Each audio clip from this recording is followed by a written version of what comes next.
Movie की शुरुआत में हमें एक टेररिस्ट ग्रुप दिखाया जाता है जिन्होंने कुछ अमेरिकन सिटीजन्स को कैप्चर कर लिया था जो अब इन लोगों को एग्जीक्यूट करना चाहते थे। तो टेररिस्ट का लीडर इन लोगों की वीडियो बनाने लगता है ताकि इस एग्जीक्यूशन वीडियो को रिकॉर्ड किया जा सके, मगर उन लोगों को अंदाजा नहीं हुआ था कि इनके एग्जीक्यूशन प्लान के बारे में अमेरिकन अथॉरिटीज को पता चल चुका था, जो हॉस्टेजेस को रेस्क्यू करने के लिए अपना स्नाइपर स्क्वाड भेज देते हैं जिस टीम में दुनिया के टॉप क्लास स्नाइपर्स मौजूद थे। तो टीम लीडर रिचर्ड अपनी टीम को ऑर्डर्स देने लगता है कि हमें सभी बैड गाइज को एक साथ निपटाना होगा। जो बात सुनकर टीम फायरिंग के लिए रेडी हो जाती है, मगर टेररिस्ट ग्रुप का लीडर पूरी तरह से संकी था जो इन लोगों का एग्जीक्यूशन एक बच्चे के हाथों करवाना चाहता था। तो उस बच्चे पर गोली चलाने के लिए ब्रेंडन नाम का स्नाइपर हेजिटेट करने लगता है क्योंकि वो किसी भी बच्चे का खून नहीं करना चाहता था। तो मजबूरी में टीम के दूसरे स्नाइपर को गोली चलानी पड़ती है, मगर वो बच्चा काफी ज्यादा लकी था जो उस गोली से बचने में कामयाब हो जाता है। और अब तक टेररिस्ट ग्रुप अलर्ट हो चुके थे, तो उनका लीडर भागते भागते एक हॉस्टेज का खून कर देता है जो सब देखकर स्नाइपर्स की पूरी तरह से सनक जाती है, जो एक एक करके इन टेररिस्ट ग्रुप को ऊपर पहुंचाने लगते हैं। मगर वो टेररिस्ट काफी ज्यादा चालू थे जो अलग अलग डायरेक्शन में भागना चालू कर देते हैं, मगर उन्हें अंदाजा नहीं हुआ था कि स्नाइपर स्क्वाड को मिलिट्री ड्रोन्स और हेलीकॉप्टर्स से सपोर्ट मिल रहा था जो लोग इन बैड गाइज पर गोलियां बरसाने लगते हैं। मगर इस समय भी वो बच्चा काफी ज्यादा लकी था जो अपने फादर के साथ यहाँ से निकलने में कामयाब हो जाता है, मगर मिलिट्री किसी को भी जिंदा छोड़ना नहीं चाहती थी, तो वो लोग एयर ड्रोन से स्ट्राइक करवा देती है जिससे उस बच्चे और उसके साथ मौजूद टेररिस्ट का भी हैप्पी बर्थडे हो जाता है। और इस तरीके से स्नाइपर स्क्वाड का मिशन भी पूरा हो चुका था, मगर ब्रेंडन के हेजिटेशन की वजह से एक हॉस्टेज मारा गया था जिसके लिए सभी लोग ब्रेंडन को कोसने लगते हैं। जिसके बाद हमें इस्तांबुल का सीन दिखाया जाता है जहां पर टीम मिशन के बाद पार्टी कर रही थी, जिस दौरान ब्रेंडन को एक सुंदर सी लड़की नजर आ जाती है। तो वो उस लड़की के पास बातें करने चला जाता है, मगर उन्हें अंदाजा नहीं हुआ था कि ब्रेंडन पर एक स्नाइपर ने निशाना बना रखा था। मगर वो ब्रेंडन का हैप्पी बर्थडे कर पाता उससे पहले ही एक ऑफिसर यहाँ आ जाता है जो स्नाइपर को मारकर ब्रेंडन की जान बचा लेता है। मगर इस ऑफिसर की टेंशन अभी भी खत्म नहीं हुई थी, तो वो ब्रेंडन को कॉल करके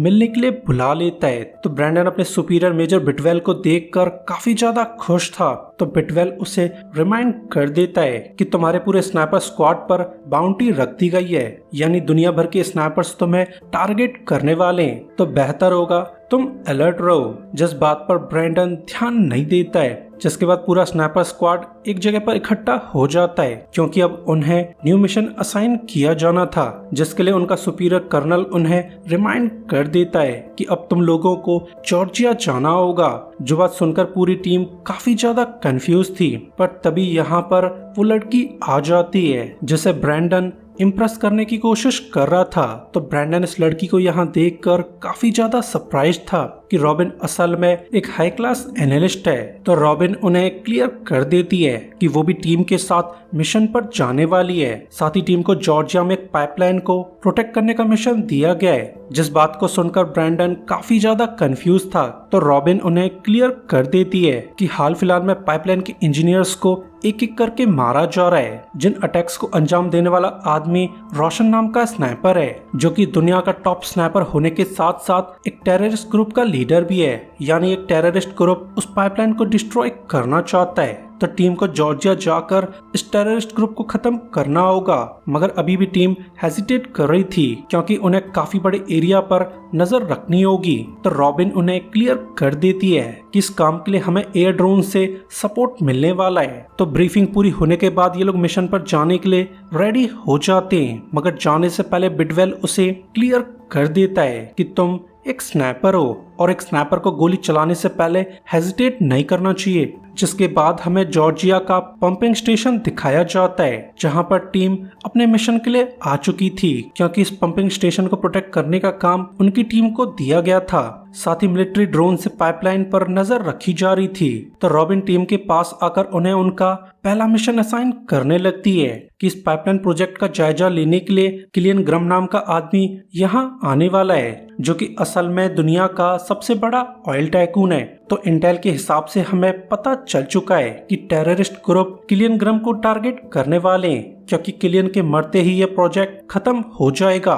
तो अब टीम किलियन ग्राहम को प्रोटेक्ट करने वाली है, जिसको प्रोटेक्ट करने के लिए टीम फील्ड में पोजीशंस ले लेती है। मगर उन्हें अंदाजा नहीं हुआ था कि टेररिस्ट ग्रुप भी यहाँ पर मौजूद था, जो शुरुआत से ही किलियन ग्राहम की कारवां पर नजर रख रहे थे। साथ ही इन लोगों के पास एक एंटी टैंक राइफल मौजूद थी, जिसके थ्रू बुलेट प्रूफ गाड़ियों की भी धज्जियां उड़ाई जा सकती हैं। तो निशाने पे आते ही टेररिस्ट गोली चला देता है, जिससे किलियन वाली गाड़ी की धज्जियां उड़ जाती हैं। मगर किलियन की किस्मत काफी ज्यादा अच्छी थी, जो गाड़ी की धज्जियां उड़ने के बावजूद जिंदा बच जाता है। जिसके बाद किलियन की सिक्योरिटी बाहर आकर टेररिस्ट पर गोलियां चलाने लगती है। मगर इस सब का कोई भी फायदा नहीं होता है, क्योंकि terrorist group in security guards को एक एक करके मारने लगते हैं। साथ ही टेररिस्ट ग्रुप का लीडर रोशन भी गजब का स्नाइपर था, जो बड़ी तेजी से इन सिक्योरिटी गार्ड्स की बत्तियां बुझाने लगता है। पर तभी रोशन का स्पॉटर उसे रिमाइंड कर देता है कि हमें स्नाइपर्स की पोजीशन का पता चल चुका था। तो उसके बताए कोऑर्डिनेट्स के हिसाब से रोशन गोलियां चलाने लगता है, जिसकी वजह से टीम का एक स्नाइपर मारा जाता है। तो अब टीम वाले काफी ज्यादा सरप्राइज थे, क्योंकि अभी तक उन्हें टेररिस्ट की लोकेशन का पता नहीं चल पाया है कि आखिर ये टेररिस्ट गोली कहां से चला रहे हैं। तो वो लोग ड्रोन्स की सपोर्ट लेने लगते हैं, जिससे उन्हें टेररिस्ट ग्रुप की पोजीशन का पता चल जाता है। तो कर्नल बिना हेजिटेशन के एयर स्ट्राइक करवा देता है, जिसमें ज्यादातर बैड गाइज मारे जाते हैं। तो ये सब देखकर रोशन काफी ज्यादा अपसेट था। तो वो एज अ रिवेंज एक और स्नाइपर को गोली मार देता है, जिसकी वजह से अब 2 स्नाइपर्स मारे जा चुके थे। तो ब्रैंडन ये देखकर काफी ज्यादा दुखी था। साथ ही उसे डाउट होने लगा था कि टेररिस्ट उनकी लोकेशन के बारे में पहले से जानते थे। जिसके बाद रॉबिन और जॉर्जियन आर्मी उस जगह की तहकीकात करने लगते हैं जहां से आतंकवादी हमला करवाया गया था। तो उन्हें चेकिंग करने पर पता चल जाता है कि टेररिस्ट का लीडर रोशन अभी भी जिंदा है। तो ये सभी लोग पंपिंग स्टेशन लौट आते हैं, जहां ब्रैंडन की पूरी तरह से सनक चुकी थी, जो टीम लीडर रिचर्ड के सामने डाउट जताने लगता है कि टेररिस्ट को हमारी लोकेशन के बारे में पहले से मालूम था। तो ये बात सुनकर रिचर्ड भी सीरियस हो जाता है कि अगर ब्रैंडन की बात सच है तो उनकी टीम में एक ट्रेटर है, जिसने टेररिस्ट को उनकी लोकेशन प्रोवाइड कर दी होगी। तो ब्रैंडन डाउट जताने लगता है कि इस अटैक में हमारे 2 बेहतरीन स्नाइपर्स मारे गए थे, मगर जॉर्जियन आर्मी में से एक भी सोल्जर इंजर्ड नहीं हुआ है। जो बात सुनकर जॉर्जियन आर्मी के कर्नल की पूरी तरह से सनक जाती है। तो जॉर्जियन आर्मी का कर्नल उसे अच्छे से सुना देता है, जिसके बाद हमें एक हिल एरिया दिखाया जाता है जहां ब्रैंडन की ड्यूटी लगा दी गई थी। ऑब्वियसली ब्रैंडन को प्रीवियस कॉन्फ्लिक्ट के लिए पनिश किया जा रहा है। तो ब्रैंडन का न्यू पार्टनर साजिद उसे क्लियर कर देता है कि प्रोबेबली तुम्हें अबेंडन कर दिया गया है, क्योंकि नॉर्मली यहाँ पर किसी को भी ड्यूटी नहीं दी जाती है, क्योंकि ये एरिया कुछ ज्यादा ही डेंजरस है। जिस बात पर ब्रैंडन ध्यान नहीं देता है। और फिर जल्द ही ये लोग एक स्टेशन तक आ जाते हैं जिसमें रशियन सोल्जर्स मौजूद थे। तो एक अमेरिकन को देखकर उनकी पूरी तरह से सुलग जाती है, जो बिना हेजिटेशन के ब्रैंडन पर हमला कर देते हैं। मगर ब्रैंडन भी काफी ज्यादा पावरफुल था, जो बड़ी आसानी से इन सोल्जर्स को हराने में कामयाब हो जाता है। तो इन सोल्जर्स का लीडर ब्रैंडन की तारीफ करने लगता है, क्योंकि वो शुरुआत से ही ब्रैंडन की कैपेबिलिटीज को चेक करना चाहता था। जो बात ब्रैंडन को समझ नहीं आती है, तो आंद्रे उसे क्लियर कर देता है कि अब तुम हमारी टीम के साथ काम करने वाले हो, जिसके लिए तुम्हारी कैपेबिलिटीज का जानना मेरे लिए जरूरी था। साथ ही वो ब्रैंडन से पूछताछ करने लगता है कि आखिर तुम्हें यहाँ पर क्यों भेजा गया है। तो ब्रैंडन उसे क्लियर कर देता है कि प्रीवियस अटैक के दौरान हमारी टीम के 2 स्नाइपर्स मारे गए थे and I am sure enemy sniper को हमारी लोकेशन शुरुआत से मालूम थी। जो बात अपने आप में काफी ज्यादा अजीब है, क्योंकि ये सब बिना ट्रेटर के पॉसिबल नहीं हो सकता है। तो आंद्रे उसे समझाने की कोशिश करने लगता है कि तुम्हारा शक करना बिल्कुल जायज है, मगर अपने सुपीरियर्स पे उंगली उठाने से पहले तुम्हें एविडेंस इकट्ठे करने चाहिए थे, और शायद इसी वजह से तुम्हें पनिश किया जा रहा है। जिसके बाद आंद्रे अपनी टीम के साथ पेट्रोलिंग पर निकल जाता है जहां एक रिले स्टेशन पर चोरी की जा रही थी। तो आंद्रे इन चोरों को मारने के ऑर्डर्स दे देता है, मगर ब्रैंडन इन लोगों को पकड़कर पूछताछ करना चाहता था जिसके लिए उसे परमिशन दे दी जाती है। मगर ये चोर नॉर्मल चोर होने के बजाय चेचन टेररिस्ट थे जो ब्रैंडन को देखते ही उसे मारने के लिए रेडी हो जाते हैं। तो आंद्रे की टीम बिना हेजिटेशन के गोली चला देती है जिसमें ज्यादातर बैड गाइज मारे जाते हैं। तो ये सब देखकर ब्रैंडन काफी ज्यादा शॉक था। तो आंद्रे उसे समझाने की कोशिश करने लगता है कि एक स्नैपर को कभी भी हेजिटेट नहीं करना चाहिए। जो बात सुनकर ब्रैंडन काफी ज्यादा कंफ्यूज था। तो आंद्रे उसे अपनी पास्ट की स्टोरी शेयर करने लगता है कि एक वॉर के दौरान मुझे अपनी टीम पर नजर रखने का काम दिया गया था। तो जब एक दिन मेरी टीम रेस्ट कर रही थी तब एक बच्चा उनके पास आ गया था जिसके पास एक बॉम्ब मौजूद था, मगर उस टाइम मेरे अंदर थोड़ी बहुत इंसानियत जिंदा थी जिस वजह से मैं उस बच्चे को गोली नहीं मार पाया था और मेरे हेजिटेशन की वजह से पूरी टीम मारी गई थी। तो ब्रैंडन तुम्हें ये बात समझनी होगी कि अच्छा स्नाइपर बनने के लिए तुम्हें इंसानियत को खत्म करना होगा, क्योंकि तुम्हारी इंसानियत तुम्हारे साथ साथ टीम पर भी भारी पड़ सकती है। जो बात सुनकर ब्रैंडन भी सीरियस हो जाता है, जिसके बाद ये लोग अगले दिन एज यूजुअल पेट्रोलिंग करने लगते हैं जहां उन्हें पहाड़ों पर चेचन टेररिस्ट नजर आ जाते हैं। तो आंद्रे की टीम जल्दी से फाइट के लिए रेडी हो जाती है क्योंकि ये चेचन टेररिस्ट उन्हीं के स्टेशन की तरफ आ रहे थे जो बिना हेजिटेशन के स्टेशन पर गोलियां चलाने लगते हैं, जिसका आंद्रे की टीम जमकर सामना करने लगती है। मगर इंसर्जेंट्स काफी ज्यादा पावरफुल थे जो आरपीजी से इनके स्टेशन पर हमला कर देते हैं, जिस वजह से स्टेशन में मौजूद सोल्जर्स बैडली इंजर्ड हो जाते हैं। साथ ही उन्होंने ब्रैंडन की लोकेशन पर भी आरपीजी चला दी थी जिसकी वजह से यहाँ पर तगड़ा धमाका हो जाता है। मगर ब्रैंडन और उसका साथी साजिद इस हमले से बचने में कामयाब हो जाते हैं और फिर जल्द ही वो इंसर्जेंट्स स्टेशन पर कब्जा कर लेते हैं। साथ ही उन्होंने आंद्रे को कैप्चर कर लिया था। तो ब्रैंडन को समझ आ जाता है कि साजिद इन चेचन टेररिस्ट से मिला हुआ था। वहीं इंसर्जेंट्स आंद्रे को मारने के लिए रेडी हो जाते हैं, मगर वो लोग आंद्रे को मार पाते उससे पहले ही ब्रैंडन इन्हें चुन चुन कर मारने लगता है। साथ ही उसने साजिद को भी गोली मार दी थी। जैसा करने से आंद्रे की जान बच जाती है तो वो ब्रैंडन का शुक्रिया करने लगता है। साथ ही वो ब्रैंडन को शाबाशी देने लगता है कि अब तुम असली स्नाइपर बन चुके हो क्योंकि इस बार तुमने गोली चलाने में हेजिटेट नहीं किया था। और फिर जल्द ही यहाँ पर मिलिट्री का ड्रोन आ जाता है जिसे देखकर ब्रैंडन को भी एहसास हो चुका था कि उसे मिलिट्री ने अबेंडन नहीं किया था, बल्कि कर्नल उसे सबक सिखाना चाहते थे कि एक सोल्जर को अपने सुपीरियर्स पर डाउट नहीं करना चाहिए। तो ये लेसन लर्न करने के बाद ब्रैंडन को वापस बुला लिया जाता है जहां ब्रैंडन कुछ सोचकर मदरशेड नाम के आदमी से मिलने चला जाता है जो कि पहले आंद्रे का दोस्त हुआ करता था। तो ब्रैंडन उसे क्लियर कर देता है कि मैं कर्नल आंद्रे का दोस्त हूँ जिन्होंने मुझे बताया था कि तुम मेरी मुलाकात एनिमी स्नाइपर से करवा सकते हो। तो मदरशेड उसे क्लियर कर देता है कि प्रीवियस ड्रोन स्ट्राइक में रोशन का भाई मारा गया था, तो अगर हम रोशन के भाई के रिमेन्स लौटा दें तो रोशन हमसे मिल सकता है। तो ये दोनों अगले ही दिन रिमेन्स लेकर टेररिस्ट के अड्डे पर चले जाते हैं जहां वो टेररिस्ट को रोशन के भाई की रिमेन्स देते हुए पूछताछ करने लगते हैं कि प्रीवियस अटैक में उन्हें स्नाइपर्स की लोकेशन के बारे में आखिर कैसे पता चला,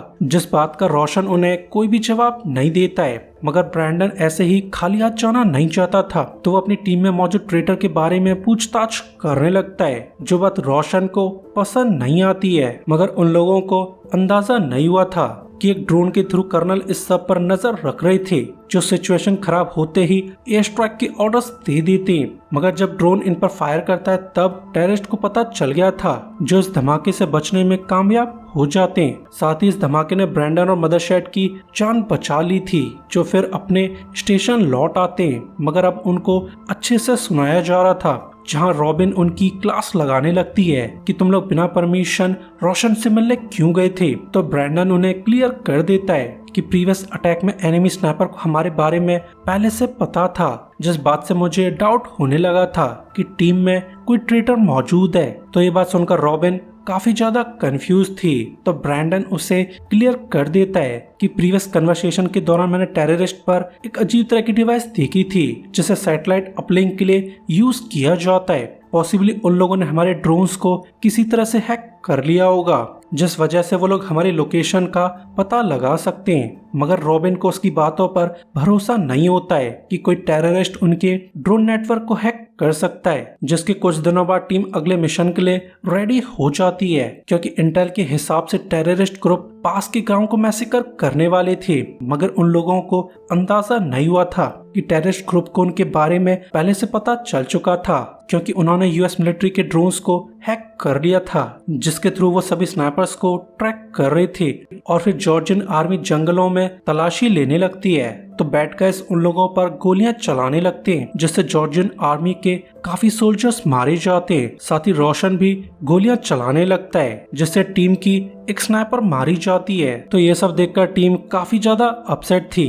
तो ब्रैंडन टीम लीडर रिचर्ड को रिमाइंड कर देता है कि हमें अपनी वेस्ट निकालकर दूर फेंकनी होगी, क्योंकि इसमें लगे जीपीएस के थ्रू हमें ट्रैक किया जा सकता है। तो ये बात सुनकर रिचर्ड काफी ज्यादा कंफ्यूज था, मगर वो ब्रैंडन की बात पर भरोसा करके अपनी वेस्ट को उतारने के ऑर्डर्स दे देता है, जिसे फॉलो करते हुए सारी टीम वेस्ट को अलग फेंक देती है। एंड सरप्राइजिंगली ऐसा करने से उन पर गोलियां चलना बंद हो जाती हैं। तो ये देखकर रिचर्ड को ब्रैंडन की थ्योरी पर भरोसा हो जाता है, और फिर ये लोग जल्दी से उस लोकेशन पर चले जाते हैं जहां से उन पर गोलियां चलाई गई थी। मगर अब तक टेररिस्ट ने इस बेस को अबैंडन कर दिया था, तो उन्हें भी अंदाजा हो जाता है कि ये सब प्रोबेबली एक ट्रैप था, जहां टेररिस्ट उन्हें फेक इंटेल प्रोवाइड करके एम्बुश करना चाहते थे। मगर अभी भी रॉबिन को ब्रैंडन की थ्योरी पर भरोसा नहीं हुआ था, जो अगले मिशन के लिए 2 और एक्स्ट्रा ड्रोन बुलाना चाहती थी। जो बात सुनकर टीम की पूरी तरह से सनक जाती है, क्योंकि अब उन्हें ब्रैंडन पर पूरी तरह से भरोसा हो चुका था।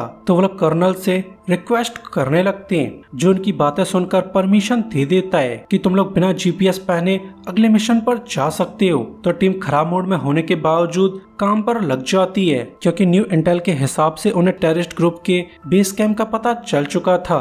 तो वो लोग जल्दी से बेस कैंप जाकर उस टेररिस्ट ग्रुप को खत्म करना चाहते थे। मगर न जाने क्यों ब्रैंडन को बैड फीलिंग्स आने लगती हैं, क्योंकि उन्हें ड्रोन सर्विलांस की वजह से ही टेररिस्ट ग्रुप के बारे में पता चल पाया था।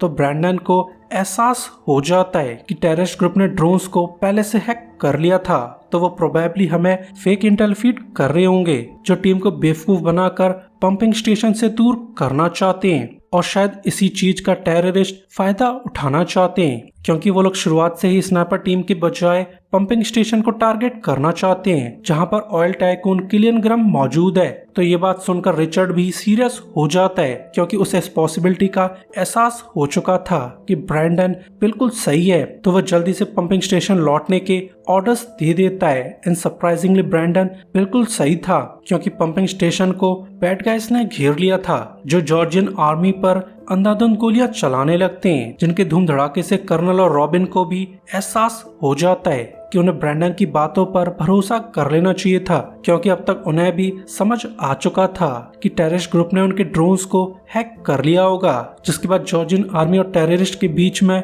गोलियां चलने लगती हैं, जहां बैड गाइस आर्मी पर भारी पड़ने लगते हैं। साथ ही रोशन ने भी अब तक कई लोगों का खून कर दिया था, तो कर्नल जल्दी से पैकअप बुलाने लगता है, जिसे आने में काफी टाइम लग जाएगा। मगर उन लोगों की किस्मत आज थोड़ी अच्छी थी, क्योंकि अब तक रिचर्ड की टीम यहाँ आ चुकी थी, जो पोजीशन लेकर बैड गाइस पर हमला कर देते हैं, जहां ये लोग थोड़ी सी देर में कोहराम मचा देते हैं, क्योंकि जो भी हो इस टीम में दुनिया के बेस्ट स्नाइपर मौजूद थे, जो जरा सी देर में टेररिस्ट को ढेर कर देते हैं। तो ये सब देखकर रोशन पैनिक करने लगता है, जो स्नाइपर की लोकेशन पता लगाने के ऑर्डर्स दे देता है। मगर अब सैटेलाइट अपलिंक यूज करने के बावजूद उन्हें स्नाइपर्स की लोकेशन का पता नहीं चल पा रहा था, क्योंकि रॉबिन ने यहाँ मौजूद सभी ड्रोन्स को वापस भिजवा दिया था। और फिर जल्द ही ब्रैंडन को रोशन की लोकेशन के बारे में पता चल जाता है, तो वो बिना हेजिटेशन के गोली चला देता है, जिससे रोशन का हैप्पी बर्थडे हो जाता है। तो ये सब देखकर बाकी टेररिस्ट पैनिक करने लगते हैं, क्योंकि अब उनका लीडर मारा जा चुका है। तो वो लोग दुम दबाकर यहाँ से भाग जाते हैं, जिसके साथ टीम का रिवेंज और मिशन पूरा हो जाता है। और फिर हमें इस्तांबुल का सीन दिखाया जाता है, जहाँ टीम मिशन पूरा होने के बाद मौज मस्ती कर रही थी। तो कर्नल टीम को उनके काम की तारीफ करने लगता है। साथ ही रॉबिन ब्रैंडन से माफी मांगने लगती है कि अगर उसने ब्रैंडन की बात मानी होती तो काफी सारी जानें बच जाती। जिस बात पर ब्रैंडन ध्यान नहीं देता है और इसी के साथ ये मूवी एंड हो जाती है। सो गाइस, वीडियो के लिए लाइक और सब्सक्राइब कर दीजिए ताकि हमें आपका सपोर्ट मिलता रहे।